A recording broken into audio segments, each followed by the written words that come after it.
ఏదైతే తెలంగాణలో సంచలనం సృష్టించిందో, బీఆర్ఎస్ ఎమ్మెల్యేకి సంబంధించి కొడుకు కారు ప్రమాదం సంబంధించి సంచలనం సృష్టించిందో ఎక్కడికెలాగైతే ఈయన అరెస్ట్ అయితే చేయడం జరిగింది. బారాస మాజీ ఎమ్మెల్యే షకీల్ కుమారుడు అరెస్ట్. సో, ఇప్పుడే మనకు బ్రేకింగ్ న్యూస్ రావడం జరిగిందనమాట.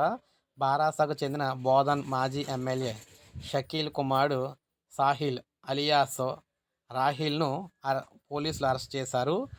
ప్రజాభవన్ ముందు జరిగిన రోడ్డు ప్రమాదం కేసులో ఆయన నిందితుడిగా ఉన్నారు. ఈ ఘటన తర్వాత రహీల్ దుబాయ్ వెళ్ళాడు. అక్కడి నుండి హైదరాబాద్ రాగానే పంజాగుట్ట పోలీసులు అరెస్ట్ చేశారు. అతడిపై ఇప్పటికే లుక్అవుట్ నోటీసులు కూడా జారీ చేసిన విషయం అందరికీ తెలిసిందే. సో, ఇప్పుడు ఈయన హైదరాబాద్ రాగానే ఈయనైతే అరెస్ట్ అయితే చేయడం అయితే జరిగిందనమాట. సో, మొత్తం మీద చూసుకున్నట్లయితే ఒక కీలక ఘట్టానికి తెరపడిందని చెప్పేసి చెప్తున్నారు.